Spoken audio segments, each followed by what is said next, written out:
vas prier, que le Seigneur parle à ton cœur. Il faut allumer la lumière. Tu vas prier que le Seigneur te parle. Voilà. Qu'il dispose ton cœur, que tu ne sois pas distrait, que ton esprit soit ici. Amen. Nous prions. Adonai, nous voulons te bénir, nous voulons te glorifier. Merci pour le temps encore que tu nous donnes ce soir, cet après-midi, de nous retrouver ici pour t'élever. Voici l'homme que tu as créé à ton image et à ta ressemblance. Nous sommes des milliers et des milliards sur la terre. Mais combien sont ceux-là, ô Éternel, qui pensent que Dieu existe et qu'ils doivent venir à ta présence pour te rendre grâce. Nous sommes là ce soir pour te rendre grâce. Et nous voulons ce soir que ta parole pénètre dans nos cœurs. Qu'elle vienne et qu'elle transforme nos vies. Donne à chacun de connaître ce réveil spirituel par rapport à la fin des temps qui seront secoués, la fin des temps qui seront vraiment dangereux. Donne-nous, Éternel, de ne point mourir dans la foi, mais de garder la foi jusqu'au retour de Jésus. Et que plusieurs soient gagnés à travers la vie de chacun, car tu nous appelles à être le sel de la terre et la lumière de ce monde. Que toute la gloire te revienne au nom puissant de Jésus. Amen. Amen.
Ok.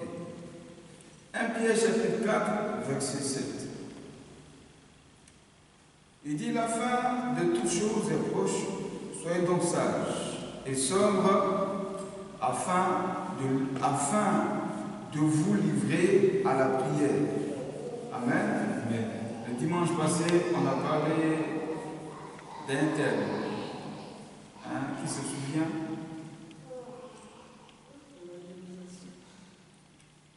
Oui, l'évangélisation, mais le thème c'était quoi?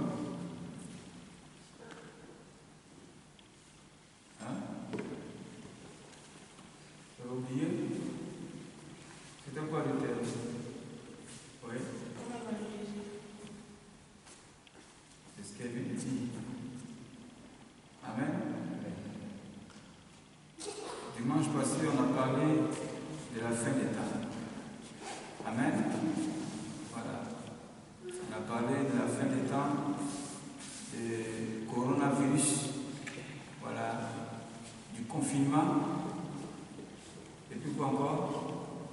Du vaccin, qui est lié aux choses qui allaient arriver à la fin des temps. Amen. Et j'avais donné des conseils par rapport au vaccin, disant que c'est un vaccin, c'est la maladie est liée au froid, voilà, et que pour soigner tout ce qui est lié au froid, qui est lié aussi au palu, il faut te traiter avec des médicaments liés au palu. qui est chaleureux. Voilà. Parce que cette maladie ne tient pas face au soleil. Amen. Gloire à Dieu. Donc, coronavirus fait partie des signes de la fin des temps. C'est une des maladies liées à la fin des temps. Gloire à Dieu. Amen. Aujourd'hui, nous allons parler des 7 grands signes de la fin des temps. Les 7 grands signes de la fin des temps. Dimanche prochain, on parlera des différents types de personnes de la fin des temps. Amen. Parce qu'il y a beaucoup de découragement, beaucoup de déception, qui fait que aussi les mariages sont devenus difficiles parce que les hommes bons sont devenus très rares. Amen. Gloire à Dieu. Les 7 grands signes de la fin des temps. Donc quand on lit 1 Pierre, chapitre 4, verset 7, qui dit que la fin de toutes choses est proche. Soyez donc sages et sobres afin de vous livrer à la prière ou bien de vaquer à la prière. La fin des temps est proche et il faut être sage. Ça veut dire que celui qui est distrait à la fin des temps sera pris au piège. Amen. Celui qui est sage à la fin des temps, c'est celui qui réfléchit par rapport à la fin des temps. Par rapport aux événements qui arrivent à la fin des temps.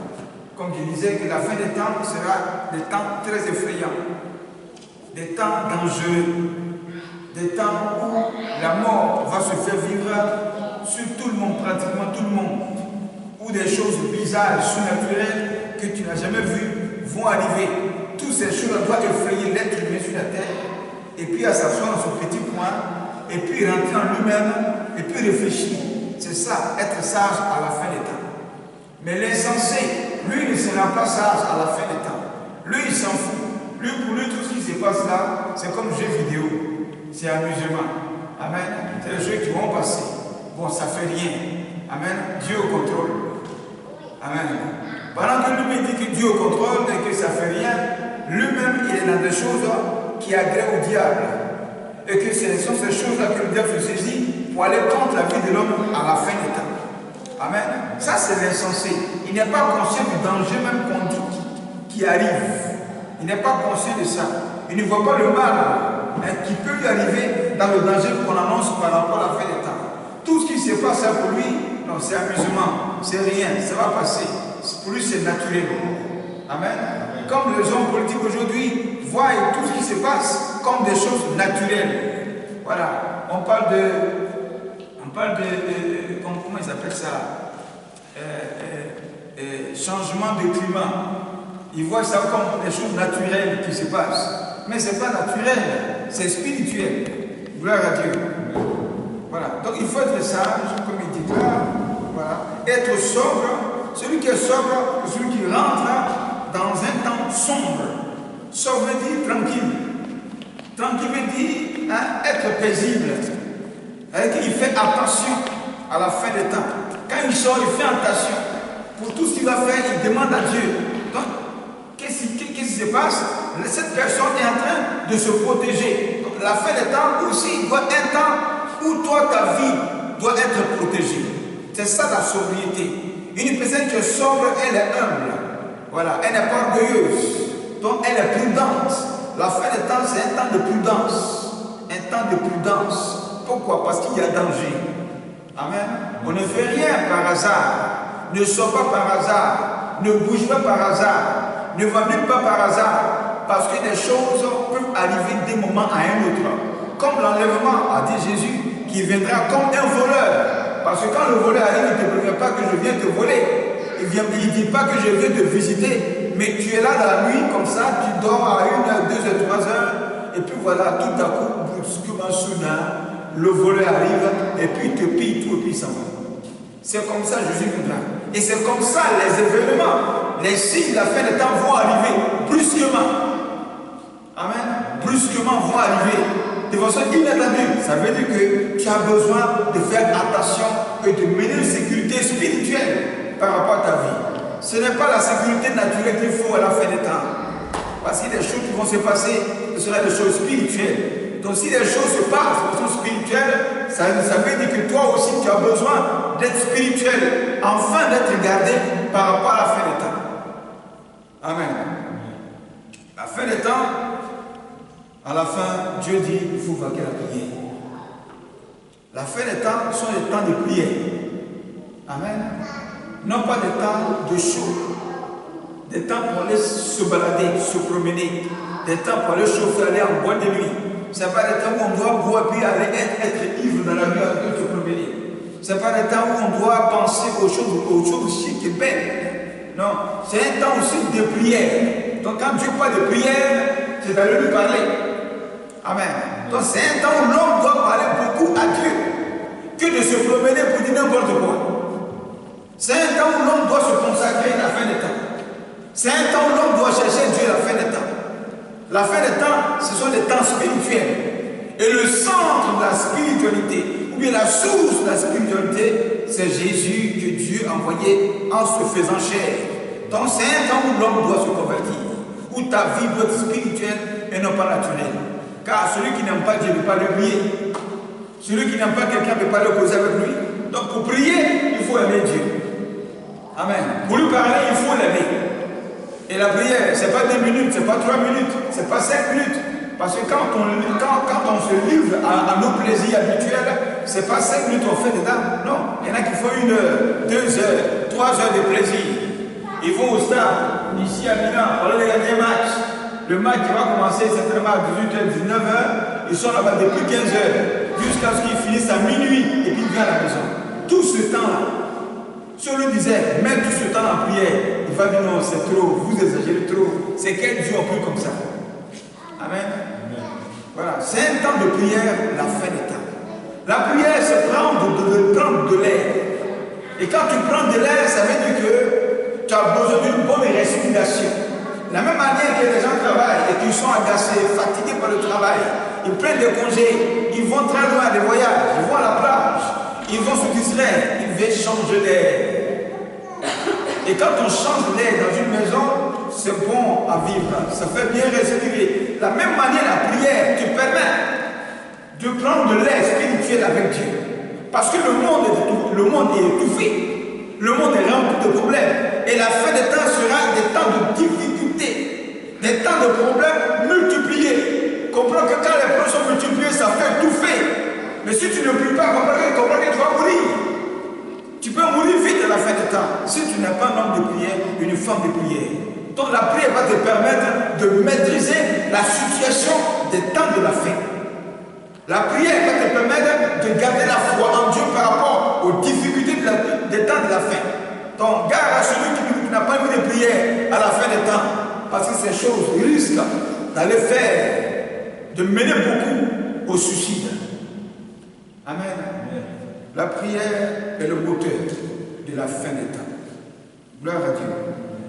Alors là, voici l'introduction. Le dimanche passé, on avait lu dans Matthieu chapitre 4, versets 1 à 14. On va encore relire ça. Et là-bas se trouvent les 7 grands signes de la fin des temps que Jésus avait annoncé. Amen. Voilà, que Jésus avait annoncé. Matthieu chapitre 24, verset 1 à 14.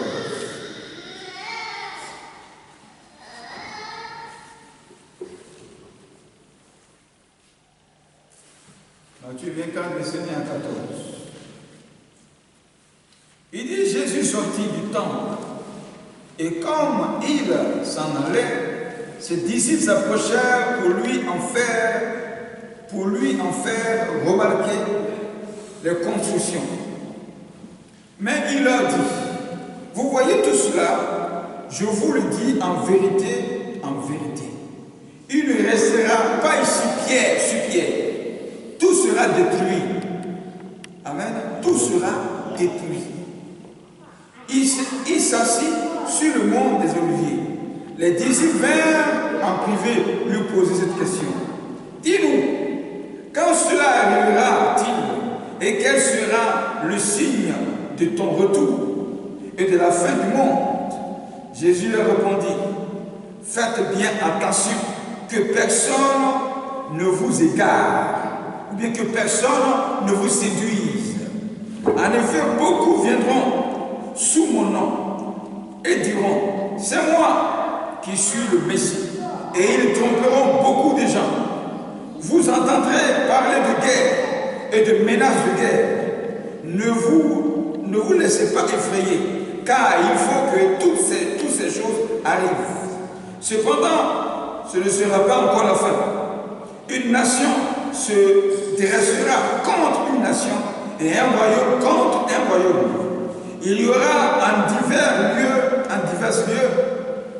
des famines, des pestes, donc des maladies comme coronavirus, comme l'Ebola, comme encore le sida, comme encore beaucoup de maladies, et des tremblements de terre. Tout cela sera le commencement des douleurs. Alors, on vous livrera à la persécution et on vous fera mourir. Vous serez détestés de toutes les nations à cause de mon nom.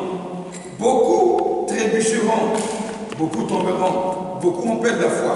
Alors ils se trahiront, se détesteront les uns les autres. Beaucoup de prétendus prophètes, entre guillemets, prophètes, prétendus prophètes, ou bien si tu veux surnommer prophètes, surgiront et ils tromperont beaucoup de gens à cause de la progression du mal.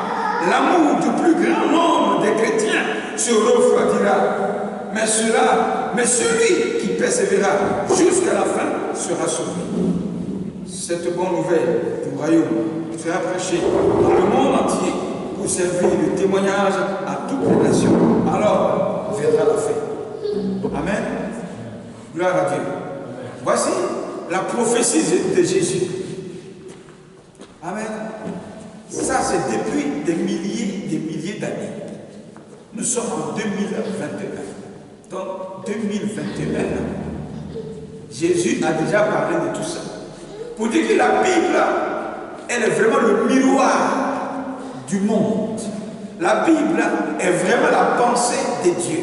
La Bible est exactement ce qui doit arriver. Donc, celui qui lit la Bible ne sera pas étonné des signes des temps de la fin qui arrivent. Il ne sera pas étonné, mais celui qui ne lit pas la Bible sera très très étonné.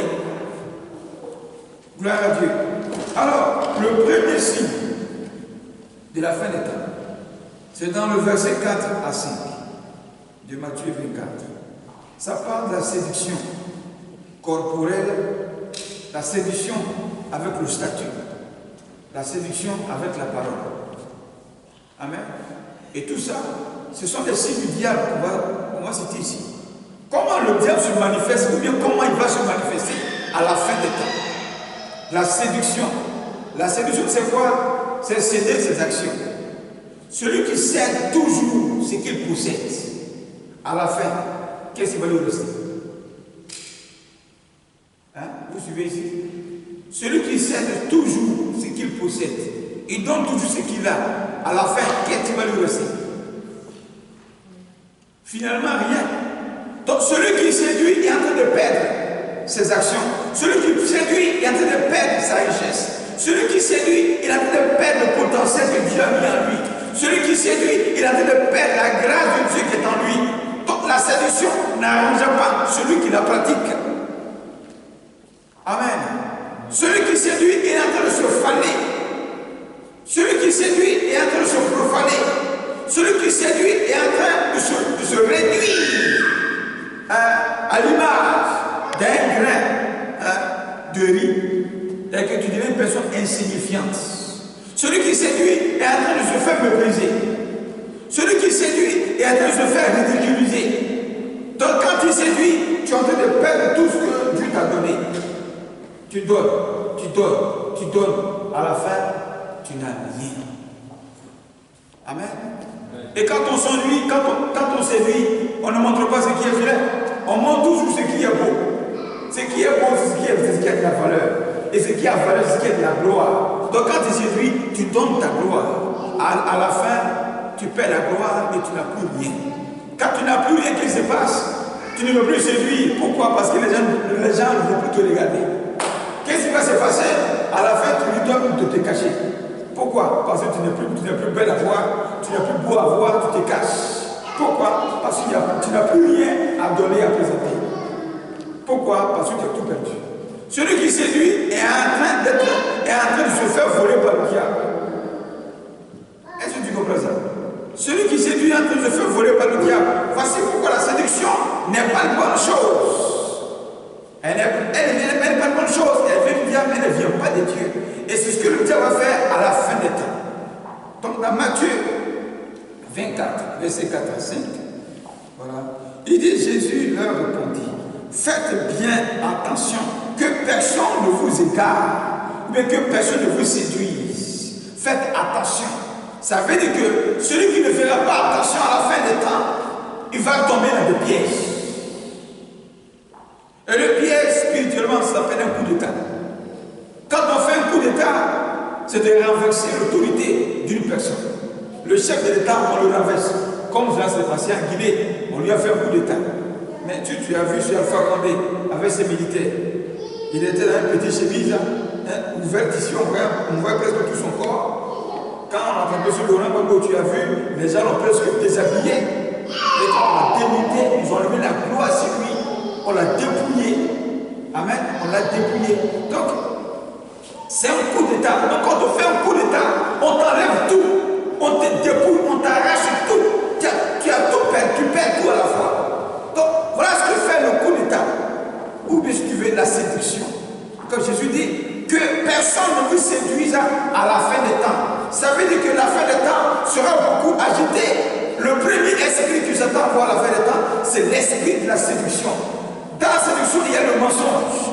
Dans la séduction, il y a la ruse. Dans la séduction, il y a l'hypocrisie. Dans la séduction, il y a la tromperie. Donc c'est un temps de tromperie, de ruse, de mensonge du diable, la fin des temps. Amen. Voici la raison pour laquelle il y a beaucoup d'escroqueries sur le net. Ça fait partie des signes de la fin des temps. Beaucoup de brouteurs à la fin des temps sur les réseaux sociaux. Beaucoup de menteurs à la fin des temps, partout. On peut plus faire confiance à quelqu'un. Tellement le mensonge est devenu trop. Tellement la séduction est devenue trop. Tu regardes les choses, tu ne sais pas si c'est vrai ou c'est faux. C'est ça la fin des temps. Et beaucoup seront séduits. Beaucoup seront trompés. Beaucoup vont perdre des choses de valeur. Ça veut dire que la fin des temps sera animée par beaucoup de fausses personnes et de fausses femmes en qui on ne peut pas faire confiance. La fausseté. Gloire à Dieu. Nombreux seront ceux-là qui vont céder leur vie au diable aussi à la fin des temps. Amen. Vendre son âme au diable à la fin des temps. Beaucoup vont vendre leurs âmes au diable. Pourquoi? Parce qu'ils sont en quête de bénédiction. Beaucoup vont pratiquer le sacrifice. Il y en a qui vont livrer leur corps, une partie de leur corps. Il y en a qui vont livrer leurs parents au sacrifice. Beaucoup vont vendre leurs âmes au diable pour avoir beaucoup d'argent. Beaucoup vont se prostituer à la fin des temps. La prostitution, c'est un sacrifice. Est-ce que vous savez ça? La prostitution est un sacrifice. Amen. Tu sacrifies ton corps pour des miettes. Dans le fond, tu deviens quoi, un esclave? Tu n'es pas en train de te bénir, mais tu es en train de te dépouiller. C'est ça. Gloire à Dieu. La fin des temps, ce sera un temps où la prostitution, à travers le sexe, à travers le matériel, à travers la corruption, vont se multiplier dans la vie et sur la terre. Amen. Donc un esprit des eaux qui va beaucoup se manifester vers la fin des temps.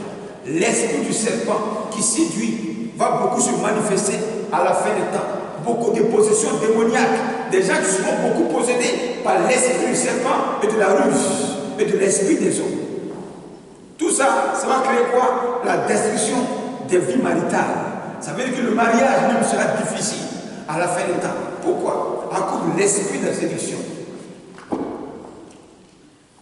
Amen. Vous n'avez pas constaté ça? Le mariage est plus compliqué. C'est difficile. Comme si Dieu avait mis quoi sur le mariage. Il y en a qui se marient et ça ne dure même pas. Ils ont divorcé, tout s'est cassé. Qu'est-ce qui s'est passé? L'esprit du serpent, l'esprit de la séduction, l'esprit de l'infidélité et de l'adultère est est entrée dedans. Amen.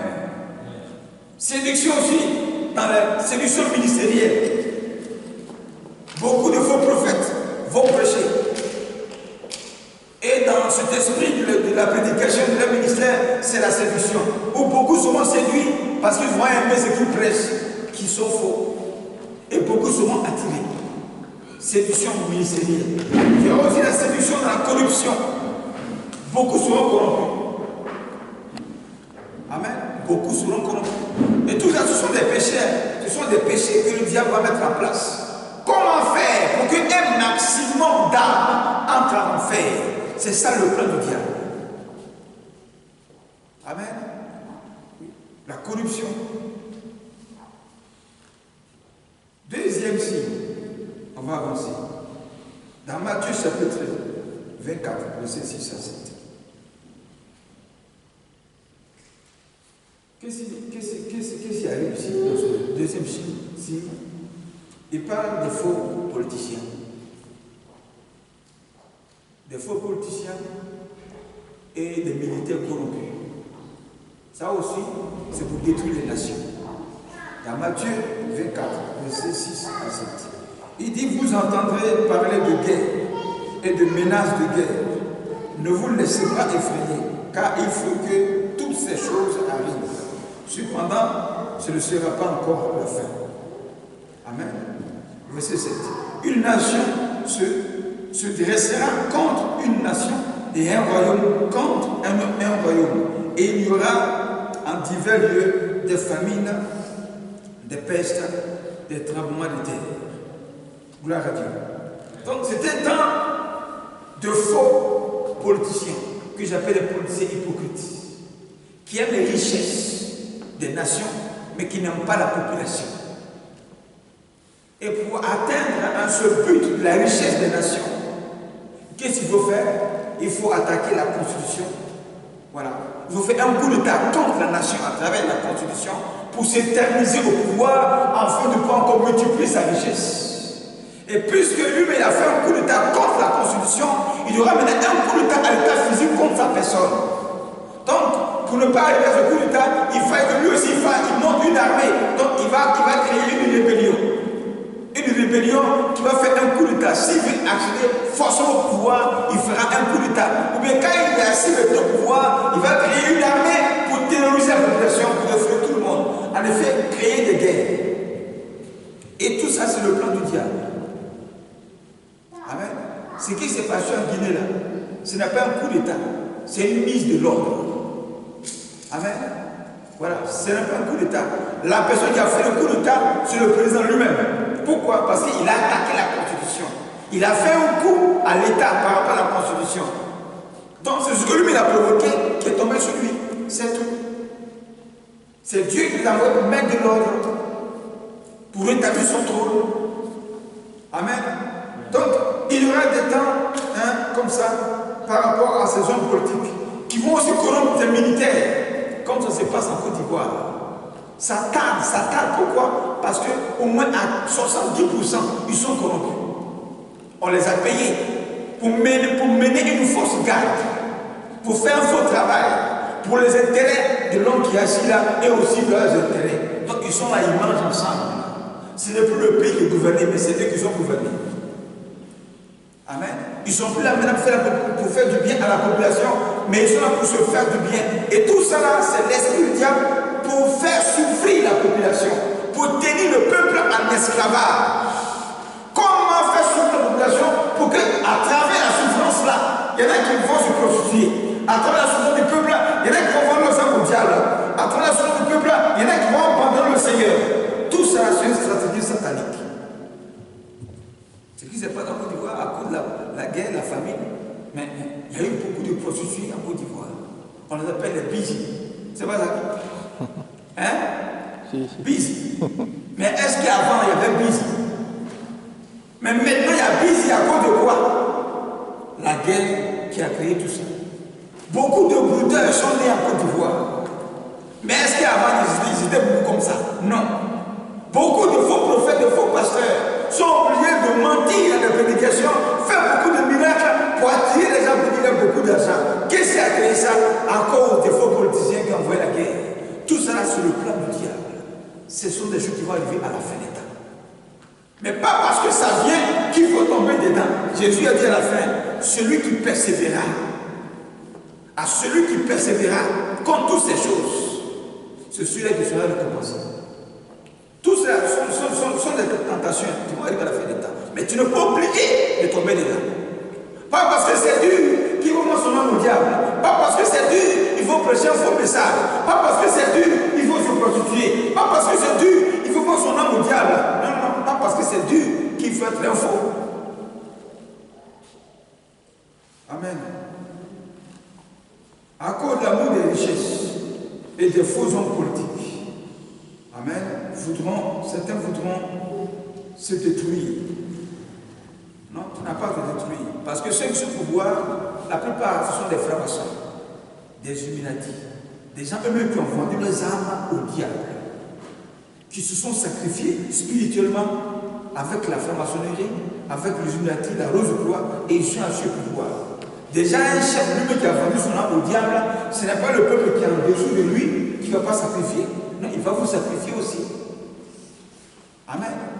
Et les sacrifices vont se multiplier. Et c'est ce qu'on voit en Côte d'Ivoire. S'il y a beaucoup de sacrifices que tu vois en Côte d'Ivoire, c'est que ceux qui sont à la tête sont aussi des sacrificateurs sataniques. Sacrifice appelle sacrifice. Le sang appelle le sang. Le diable appellera ses enfants. Amen. Voilà comment les choses se passent. Et tout ça fait partie des signes des temps de la fin. Les hommes politiques, les faux, seront beaucoup utilisés pour marteler la population, pour faire souffrir le peuple. Des révoltes vont se manifester, et non pas de la rébellion, parce que la rébellion est différente de la révolution. Ce qui s'est passé en Guinée, ce n'est pas la rébellion, c'est une révolution. Ce qui s'est passé au Mali, ce n'est pas une rébellion, c'est une révolution. Cette révolution a commencé en Côte d'Ivoire et elle va s'achever en Côte d'Ivoire. Amen. Ne soyez pas des rebelles, mais soyez des hommes révolus. Un rebelle, celui qui va contre l'autorité, il va contre Dieu. À la fin des temps, dans ce deuxième signe, il y aura aussi la guerre des puissances mondiales. La guerre des puissances mondiales. Actuellement, ce qui est dans l'ombre et qui s'étouffe un moment et qui respire un moment, c'est les États-Unis et la Chine. Ça se soulève un moment, ça s'éteint un moment. Après, c'est la Corée. Bon, c'était au temps de Trump, c'était la Corée et les États-Unis. Bon, ça a failli s'enflammer, ça s'éteint. Amen. Un moment après encore, c'est la Russie et les États-Unis. Ça se lève un moment, ça s'éteint. Mais un jour, ça va exploser. Amen. Et ces puissances-là, ils ont des alliés. Ça va arriver dans une troisième guerre mondiale. Amen. Il y a une première guerre mondiale, deuxième guerre mondiale, la troisième guerre va arriver. Gloire à Dieu. Confrontation des puissances mondiales. Tout ça fait partie des signes des temps de la fin. Troisième signe que le diable va mettre en place au temps de la fin. Dans Matthieu chapitre 24, verset 7 à 8. Il dit, une nation se dressera contre une autre, et un royaume contre un royaume. Il y aura en divers endroits des famines, des pestes, si tu veux, des maladies contagieuses, des maladies incurables et des tremblements de terre. Troisième signe. Donc, la nature va devenir dangereuse contre l'humanité. La nature sera meurtrière contre l'homme. Ils appellent ça changement de climat. Changement de climat. Ils ne voient que la nature, mais ils ne voient pas le spirituel qui est en train de se mouvoir dans toutes ces choses. Pourquoi? Parce que ceux qui sont à la tête ne sont pas spirituels. Ils n'ont aucun lien avec Dieu. Donc Dieu ne peut pas leur montrer ce qui se passe spirituellement. Amen. Ils voient seulement des choses naturelles. Et quand tu règles des choses invisibles, des choses insondables à l'état naturel, tu n'auras jamais et jamais la solution. Pourquoi? Parce que ce qui se passe là n'est pas naturel. Mais tu veux régler ça à l'état naturel, alors que sa source, c'est le spirituel. Donc il n'aura jamais la solution. Et chaque année, on va voir des tremblements de terre ici. C'était en 2016. C'est ça, non? 2016. Vers le sud. Beaucoup sont morts dans le tremblement de terre. Des volcans qui s'explosent et qui tuent sur des kilomètres. Tu vois de l'eau rouge comme ça, pâteuse, qui coule comme ça et qui détruit tout un village, une ville complètement. On a vu aux États-Unis le mois passé. Et ici en Grèce, le feu qui détruit des milliers de kilomètres des habitants, qui chasse le feu, qui chasse l'homme. On voit encore l'eau qui inonde les villes, qui inonde les pays. Même ici, avant-hier, à Milan, l'eau est tombée. Ça a inondé l'aéroport, ça a inondé on appelle ça, des maisons ici. Tout ça sont les choses qui arrivent. Chaque année, ça arrive. Mais ils n'ont jamais la solution. Mais pourtant, ils savent naturellement, mais spirituellement, ils ne savent rien. Et comme ils ne savent rien spirituellement, il n'y aura pas de solution. Amen. Mais quand ces choses arrivent, Dieu prévient toujours ses enfants. Ce matin, dans mon sommeil, j'ai vu la neige sur la route. Qu'est-ce que je veux dire? Dieu prévient son enfant que le temps va changer. Si tu sors, fais attention. Amen. Et il a plu, il a fait un peu froid. Le 21, c'est le lundi. Certainement que ça va déclencher le 21 lundi. Le 21, c'est là où la saison commence à changer. Amen. Donc le diable se saisit aussi des saisons pour aller contre la volonté de Dieu. Ça s'appelle aller contre la nature. Donc on rentre dans un contre-temps. Et quand le temps est contre, il est mélangé. Et quand c'est mélangé, celui qui n'est pas spirituel n'a pas la solution. Parce que quand c'est mélangé, qu'est-ce qui se passe? C'est la pagaille, c'est la touille. C'est le désordre. Donc on arrive à faire ce qu'on ne doit pas faire. Et qu'est-ce qui se passe? Quand tu es dans le trouble, c'est la mort qui arrive. Parce que quand tu es troublé, quand tu es paniqué, il n'y a plus de solution. Tu ressembles à quelqu'un qui a bu, qui est ivre et qui marche en tâtonnant, qui peut mourir d'un moment à l'autre. Voilà ce que Dieu fait par rapport à la nature liée à la fin des temps. Amen. Où ils ont donné des noms à des tempêtes, à des cyclones, à des tornades. Ils ont donné des noms. Des cyclones, des vents qui passent depuis Haïti, États-Unis, qui va vers quoi appelle ça? Cuba. Ils ont donné des noms à tous ces tornades et qui tuent. Le diable s'introduit dans les saisons pour détruire. Et quand on n'a pas le Seigneur, qu'est-ce qui se passe? Les gens font des choses, des sacrifices, pensant que ça va les sauver. Ce qui s'est passé encore en Haïti, en 2012, je pense bien, 2010-2012, le palais présidentiel en Haïti a été secoué par un tremblement de terre. C'est cassé. Vous avez appris ça? Vous avez appris ça? Le palais présidentiel est cassé. Tout dernièrement encore, ils ont assassiné le président. Des mercenaires sont venus de partout. Des Haïtiens, des Américains, des Colombiens. Ils sont venus, ils ont assassiné le président. Dès qu'ils l'ont assassiné, les semaines qui sont mis encore, il y a eu un tremblement de terre. Les gens sont morts encore en Haïti. Des milliers de personnes sont mortes encore en Haïti. Tout ça fait partie des choses à terre, des choses à la fin des temps. Mais qu'est-ce qui se passe en Haïti? Parce que les Haïtiens, ce sont des Africains déportés, esclaves. Et ce sont des gens qui n'ont pas compliqué, ils leur font Jésus. Et ils sont encore en train d'adorer le vaudou. Là-bas, ils adorent beaucoup le vaudou en Haïti. Donc la sorcellerie. Ils sont encore dans la tradition profonde africaine. Ils sont encore dedans. Et le diable continue à les mater. Mais ils n'ont pas compris qu'ils doivent changer, qu'ils doivent accepter Jésus. Amen. Les temps de la fin, ce n'est pas le maraboutage qui va régler les temps de la fin. Amen. Les temps de la fin, ce n'est pas le mysticisme qui va régler les temps de la fin. Les temps de la fin, c'est le nom de Jésus qui te faut. Gloire à Dieu. Amen. Voilà. Les temps de la fin, il y aura aussi des maladies. Des maladies meurtrières comme le coronavirus, ce n'est pas encore fini. Ils vont encore créer des maladies. Il faut que tu sois vraiment en contact avec le Seigneur. Le quatrième signe des temps de la fin, dans le verset 9 de Matthieu 24.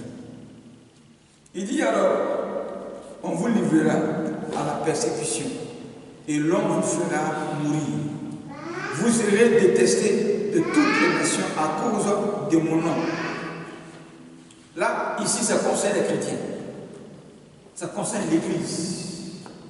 L'Église sera persécutée. On m'a montré une image en Afghanistan.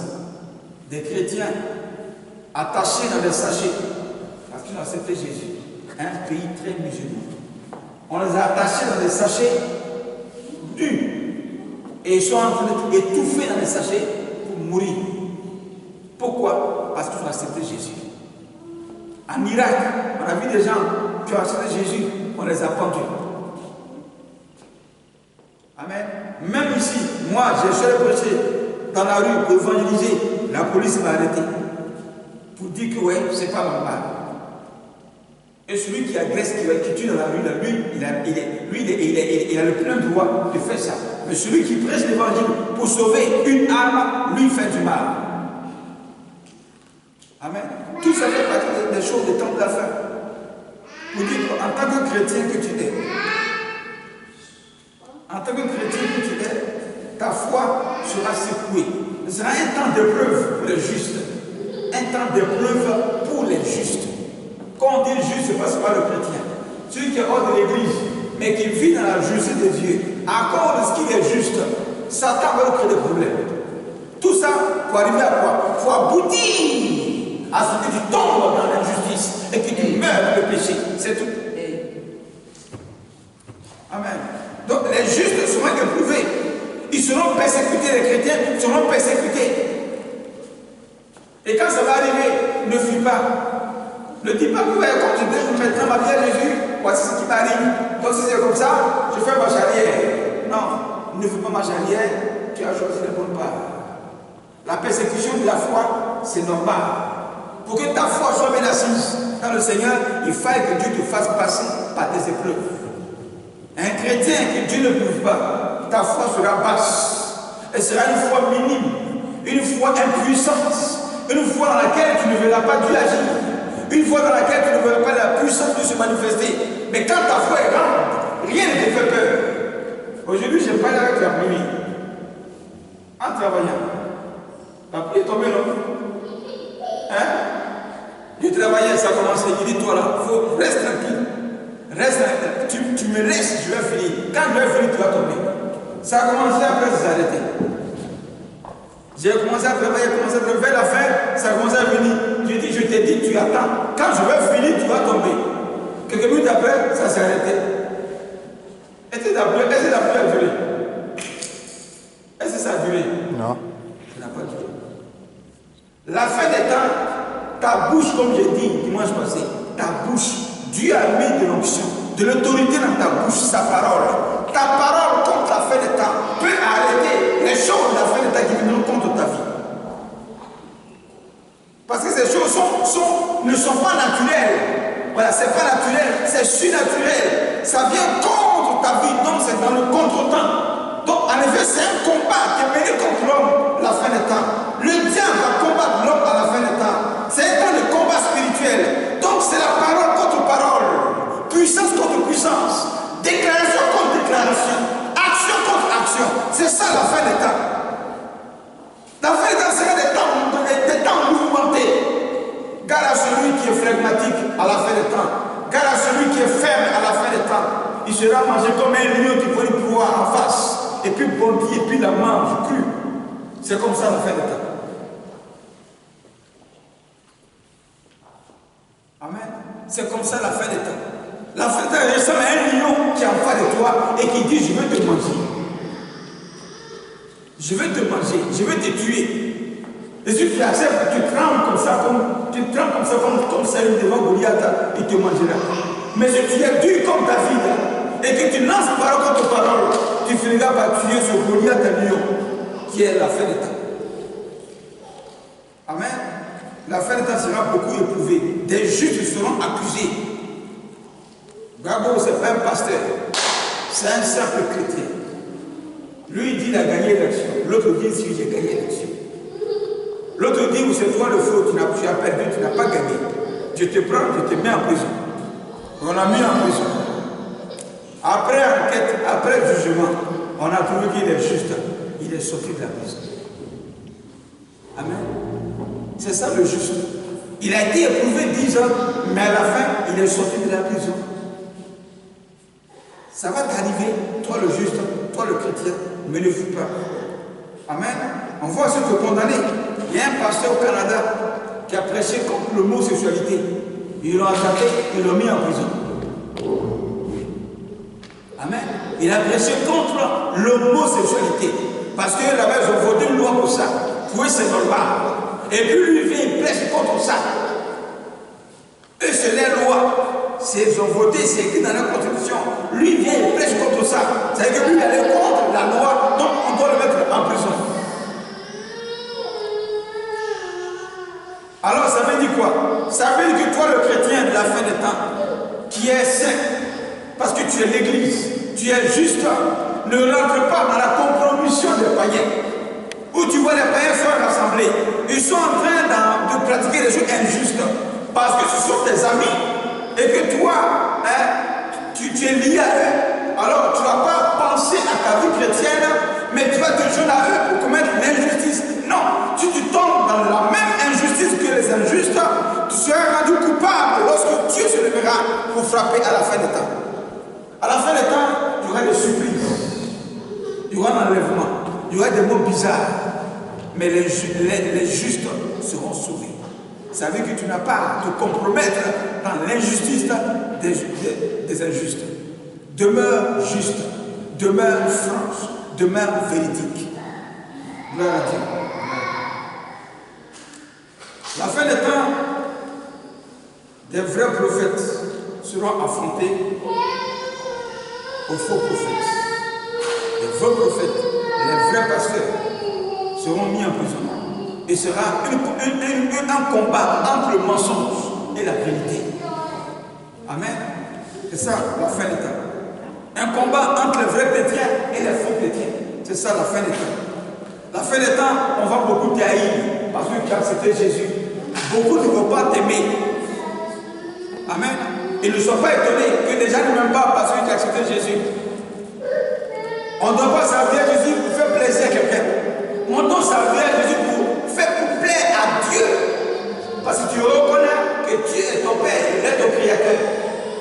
Mais n'aie pas honte de ta vie chrétienne quand tu humilies des gens. C'est pourquoi Jésus dit, tu te honte de moi. Moi aussi j'ai la honte de toi devant mon Père. Amen. Gloire à Dieu. 5e signe de la fin des temps. La tentation et les pièges du diable. Dans Matthieu 24, verset 10. Il dit beaucoup trébucheront. Alors, ils se trahiront, se détesteront les uns contre les autres. Beaucoup trébucheront. Donc la chute, beaucoup vont tomber dans le péché. Beaucoup de chrétiens vont tomber dans le péché. Donc il y aura beaucoup la mort spirituelle à la fin des temps. Beaucoup seront découragés à la fin des temps des chrétiens. Donc des tentations et des pièges. Comme je disais, la tentation, c'est tenter une action. Donc c'est te tendre des pièges. Si tu n'es pas spirituel, tu n'as pas des yeux spirituels, tu peux tomber dans ces pièges, dans cette tentation. Que le diable est temps pour faire quoi? Renverser ta vie, renverser ta destinée, renverser tes affaires, renverser ta vie maritale. En effet, te faire perdre la grâce de Dieu. Que tu n'avances pas, mais que tu restes au même stade. Parce que quand on t'attrape dans un piège, tu ne bouges plus, tu es mis en prison. Ta vie est bloquée, tu n'avances plus. C'est ça le piège, c'est ça la tentation. Amen. Donc, qu'est-ce qui va se passer?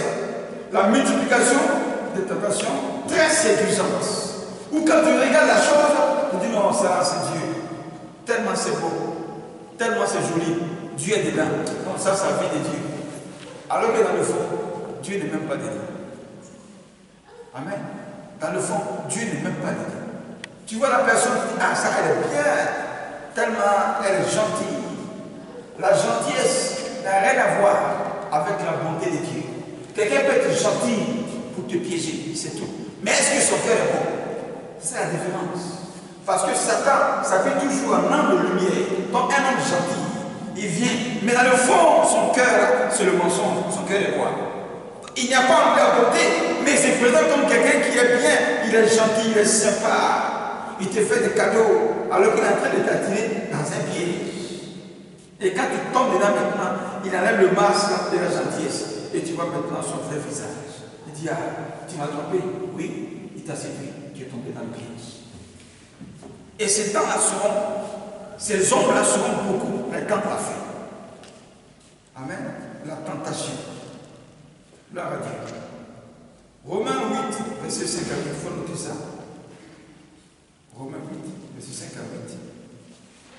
Dieu parle ici de ceux qui ne vont pas marcher par l'esprit, mais qui vont se plaire dans la chair. Romains 5 à 8.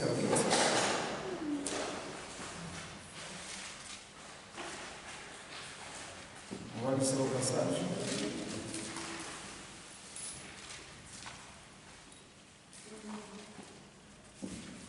Romains 5 à 8. Romains 8 plutôt, 5 à 8. Voilà. Il dit quoi? En effet, ceux qui se conforment à leur nature, je dis la chair, pourquoi se préoccupent des réalités de la nature humaine, donc de la chair. Tandis que ceux qui se conforment à l'esprit sont préoccupés de ce qui est de l'esprit. De fait, la nature humaine tend vers la mort, tandis que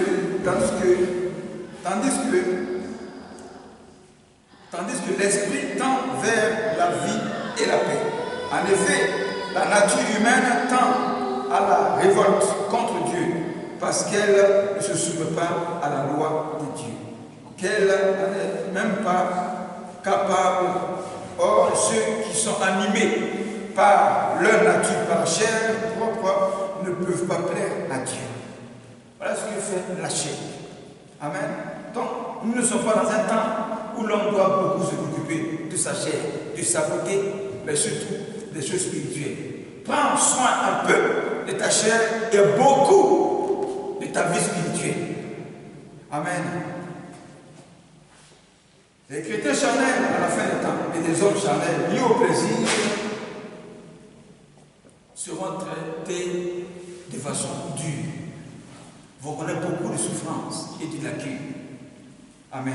La traîtrise des faux chrétiens et la traîtrise aussi dans les familles. Un traître, c'est une personne qui trahit comme Judas Iscariote. Beaucoup de trahison, beaucoup d'infidélité. Il faut partir de la fin des temps. Mais qu'est-ce que le diable va atteindre? Il va atteindre le découragement. Comment faire pour décevoir l'autre qui est en face? Et qu'à cause de la déception, tu prennes une décision contre lui, donc créer des conflits. Tout ça, c'est stratégique. C'est ça la fin des temps. Ça veut dire que la fin des temps, il faut beaucoup se maîtriser. Ne réagis pas si vite dans tout ce que tu vas vivre, qui vont se passer. Ne réagis pas, mais prends ton temps. Demande toujours la volonté de Dieu pour ne pas que tu tombes dans un piège. Amen. Gloire à Dieu. Il est presque l'heure. Nous sommes dans le 7e signe. Je pense que dimanche prochain, on va finir dans les 2 signes qui restent. Amen. Donc, voilà un peu les ruses du diable par rapport à cette première partie de la fin des temps. Ça veut dire que ce sont des temps, comme je disais, des temps très très dangereux, des temps risqués, des temps qui font peur, des temps qui vont inquiéter beaucoup le monde.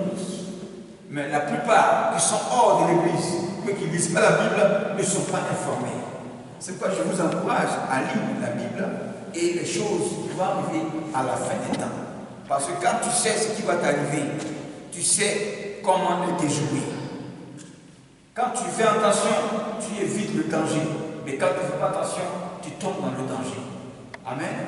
Lève-toi un peu. Tu coupes comme je peux.